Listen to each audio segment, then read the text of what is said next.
Bienvenido, economista José Hidalgo, y gracias por acompañarnos. ¿Cuál es el compendio de principales medidas y por qué cada una de ellas que ustedes han anticipado ya que el gobierno debe ir pensando cuando superemos esto, como en efecto lo vamos a superar y seguramente las actividades se normalicen tal vez en un mes? Bienvenido.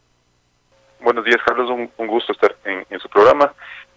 Bueno, efectivamente nosotros tenemos, y no como Cordes, de hecho es un grupo de economistas, no quisiera apropiarme de un trabajo que no es exclusivo mío, ni mucho menos. Hemos hecho un grupo de propuestas, unas pocas de emergencia y efectivamente otras para pensarlas o para que entren en vigor, en nuestra opinión, una vez que superemos la crisis.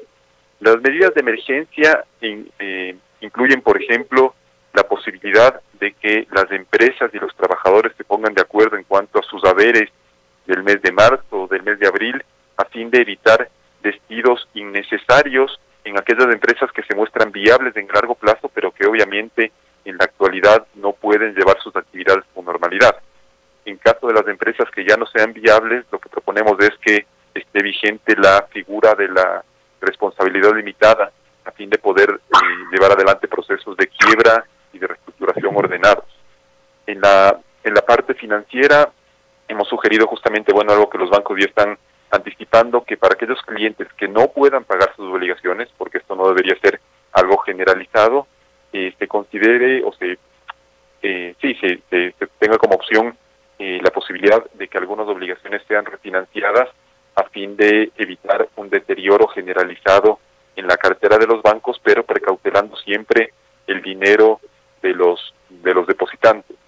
En cuanto a temas de subsidios, creemos que es un buen momento, además tomando en cuenta la precariedad de la situación fiscal, para insistir en la eliminación de los subsidios, pensando primero que en el caso de la gasolina extra, con el precio actual del petróleo, eso no significaría un incremento en el precio de venta al público, y en el caso del diésel lo que proponemos es sustituir el subsidio generalizado por un subsidio focalizado al transporte público, que es lo que utiliza la mayor parte de la población. Como le digo, el segundo paquete de medidas ya son más estructurales, pero quería saber si tiene alguna duda o comentario sobre estas primeras. Sí, primero, excelente. Primero vamos sobre estas, José. Hablan de que en las empresas no viables se proceda según el tema de la responsabilidad limitada, pero ya va contra lo que dijo el presidente de eso, de que no hayan despidos sin distingos. Él no habló de las viables y no viables, sino sin distingos. ¿Qué significa proceder según la responsabilidad limitada? El trabajador que tenga que ser despedido porque la nueva situación de la empresa no da para mantener una plantilla tan grande que recibe. A ver, él recibiría una compensación o un desahucio en función de los aportes de los accionistas a las empresas. Lo que nosotros nos referimos es que no puede ser que en una situación como la actual, en la cual claramente hay sectores que, aunque el presidente diga lo contrario, seguramente van a tener que despedir a gente porque directamente no están recibiendo ningún tipo de ingreso. Pongamos el caso del turismo receptivo. Entonces, que los accionistas respondan por el monto de hasta lo que invirtieron en esa empresa y no con todo su patrimonio. Creemos que esa es una situación que puede dar un deterioro mayor a nivel de la economía y que además no es justa con quienes han invertido en una empresa que por la coyuntura actual simplemente va a tener que desaparecer. Entendido. Turismo receptivo es un caso, dentro de eso se puede comprender hoteles, es otro caso, restaurantes, otro caso, moteles, se les ha arruinado el negocio también, es otro caso, etcétera. Segundo, en lo financiero, la Asociación de Bancos Privados fue más allá que ustedes, fue mucho más ambiciosa. Ellos hablan de extender 60 días el plazo y no cobrar intereses de mora por eso y refinanciar operaciones a todos, con excepción de tarjetas de crédito, según entiendo yo, no solamente a quienes ustedes dicen que demuestren que tienen dificultades para pagar. Bueno, en realidad, Carlos, yo también había entendido en primer momento esa declaración de Asobanca. Hoy en El Universo se publica una entrevista a Julio José Prado, que es el presidente de Asobanca, y él menciona justamente que estas facilidades de extender hasta por 60 días los vencimientos se darían únicamente a las personas que no puedan pagar, analizando caso por caso en cada institución financiera. Entonces me parece que es una medida más sana porque obviamente los bancos manejan en gran parte dinero de depositantes, a la verdad de que también tienen su propio patrimonio, y permitir una moratoria, digamos, generalizada podría derivar también en algunos problemas de liquidez para ciertas instituciones. Entonces yo sí creo que hay personas que en un contexto en el cual todos estamos enfrentando dificultades económicas severas, están en capacidad todavía de honrar sus obligaciones de créditos hipotecarios, de consumo y demás, y me parece que esas personas tienen que también ser solidarias con el resto del sistema financiero, en el sentido de que las ayudas se limiten únicamente a quienes efectivamente no pueden pagar. Ok, coincido en que moratoria generalizada no.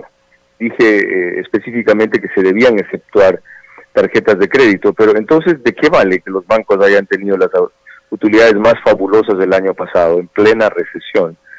560 millones de dólares aproximadamente todo el sistema bancario en conjunto en utilidades. Si tan pronto se les pide un sacrificio singular, el discurso es que se pueden quedar sin liquidez y se amenaza la estabilidad del sistema financiero. Bueno, yo creo que en el contexto de las buenas utilidades que tuvieron los bancos, entonces seguramente los bancos y también las instituciones que lo regulan deberían pensar en buena medida en que esas utilidades sean principalmente reinvertidas en las mismas instituciones a fin de fortalecer su posición de capital y de patrimonio. Me parece que esa es una ventaja, justamente, viéndolo, digamos, desde el lado amable, esa es justamente una ventaja de haber tenido un sistema financiero con buenas utilidades en 2019, porque permite que su patrimonio crezca en la medida en que esas utilidades sean reinvertidas, y estoy convencido de que en la situación actual deben ser reinvertidas y no repartidas entre los accionistas. Ya, son las 6:58, estamos conversando con José Hidalgo, por si acaso, director de Cornet. Les recuerdo que nos pueden seguir en TV Cable, canal 14, a través de Max TV Online. Como podrán ver si tienen televisión al frente, aparece la ilustración de nuestro invitado, así como el audio completo de la entrevista que estamos desarrollando, aparte del sistema de radio que les hemos notificado, y en el planeta completo a través de internet por Max TV Online. Sobre lo tercero, el subsidio del diésel plantean solo mantenerlo para el transporte. Esto significa que sectores industriales o sectores como el camaronero, por ejemplo, o el pesquero, que tienen alta utilización de ese combustible y aseguran que su costo, que la incidencia en su costo es de hasta 30 o 40%, dejarán de tener ese subsidio. No los deja eso fuera de operación algunos. Por ejemplo, en el caso de los pesqueros, advirtieron que tendrían que irse al Perú, y de los camaroneros, que después de una época de esplendor el año pasado están en cambio en una contracción enorme por lo sucedido en China, donde no hay mercados que demanden el producto. Sí, a ver, en primer lugar yo diría que claramente, como usted bien menciona, Carlos, el principal problema que enfrentan en la actualidad los exportadores de ese tipo de productos es un problema sobre todo de demanda, es decir, sin importar si es que soy productor de camarón en Ecuador o en Vietnam, la demanda internacional está cayendo y por lo tanto es un efecto que se va a sentir a nivel global. Respecto al impacto que una eliminación del subsidio al diésel puede tener sobre los costos de operación o de producción de estos sectores, en este contexto entonces obviamente se podría pensar en postergar esa decisión, pero es algo que de largo plazo no puede mantenerse indefinidamente, es decir, y esa es mi opinión personal, no es algo que hayamos conversado entre todos quienes hicimos el documento. No me parece justo que un sector privado dependa de un subsidio estatal para mantener su rentabilidad y su viabilidad en el largo plazo. Creo que un sector que ya está bastante maduro, como el camaronero, que también ha tenido un año 2019 excepcional, de hecho fue un año en el cual el camarón fue el principal producto no petrolero de exportación en el país, no puede, en mi opinión, insisto, depender de un subsidio estatal para ser viable en el mercado externo. Entonces ya también es un poco responsabilidad de los sectores camaronero o pesquero tener costos de operación que sean genuinos y que no basen su competitividad en la ayuda del Estado. 7:00 de la mañana, gracias José Hidalgo. Mañana, si no le molesta, la segunda parte, porque quiero desarrollarla así mismo con igual tranquilidad y puntualidad. las medidas que ya no tienen que ver con la emergencia, sino con la recuperación económica después. Entre ellas llamó mucho la atención, particularmente a mí, una propuesta de que se reduzca 20% el salario de los trabajadores públicos. El presidente había planteado 8%, porque la alternativa era o aceptan una reducción de ese tipo o hay que aceptar después, peor de este golpe económico, que tienen que haber ahora sí despidos masivos y significativos en el Estado. Gracias a José Hidalgo, son las 7 de la mañana, él es director de Cordes y acaba de reseñar primero las medidas ante la emergencia que propone tomar. Mañana la segunda parte con el mismo detalle.